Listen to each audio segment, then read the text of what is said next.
Who's to say pedophiles are wrong? Who's to say infant sacrifice is wrong? Who's to say rape and child abuse is wrong? Well, how do you know what's moral? What are you going to decide when it's wrong? I think it's time we have a discussion about objective morality without getting too into the weeds of like what philosophers say.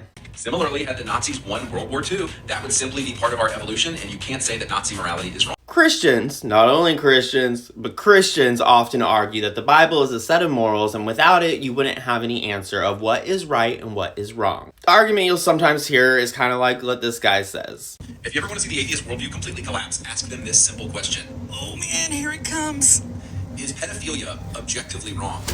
They are required by their worldview to say, no, it is not objectively wrong. Atheists, how could you possibly know what's wrong without having the Bible tell you so? Let's ignore the fact that all of reality is subjective for a second. There's no such thing as the truth of reality. This might be a hallucination in my brain. I might have hallucinated 8 billion different personalities.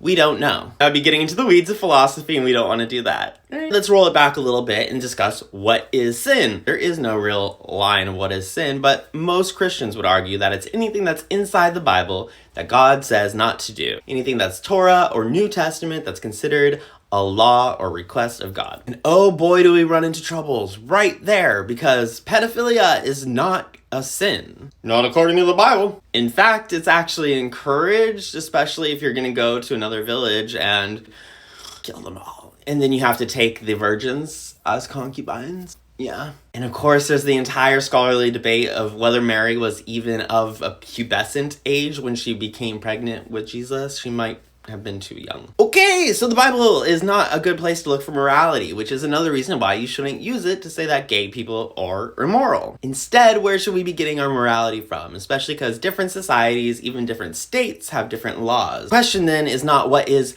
moral, it's what is ethical. I have one thing that I always say: intentionally do no harm. That should be every person's goal. It should not just be something that's left to the doctors as a Hippocratic oath. You every day should have a choice to make. I'm going to do my best to not harm anybody. That is in no way more objective or more subjective than a 2,000-year-old book that doesn't have an outline for every possible scenario. However, it is a more ethical way to go about it. I'm not talking about accidentally stepping on somebody's shoe. That is not intentional, right? But when you seek out behavior that you can control, and you choose to implement pain, be it emotional, physical, or spiritual, that is when you're in the wrong. Do not intentionally name call. Do not hit somebody. If you're going out of your way to take someone's consent or bodily autonomy away, that is doing harm intentionally. We know that as the human species because we are socially evolved creatures. We like to be in societies, and that's the only way we were able to survive throughout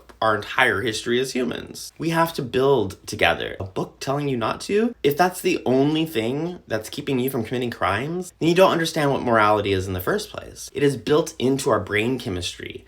That is what empathy is. So to ignore that and go against human nature by wanting to harm others, that is objectively wrong. Predates religion by a lot, which is why people have for a long time been against killing. It is bad for you, it is bad for the person you're hurting, and it is bad for us as a species. You don't need a book to tell you that. If I come up and I say, oh my God, there's a knife laying here on this table, what do? Should I use it against somebody? Give me a second, let me get my Bible. What does it say? It only mentions somebody that's my age. What about the old men though? No one does that. If you need that kind of structure to your life, we have other issues. Will there always be people who are doing the wrong things for the wrong reason, and maybe they need a guidebook to get slapped upside the head with, or prison to be reformed?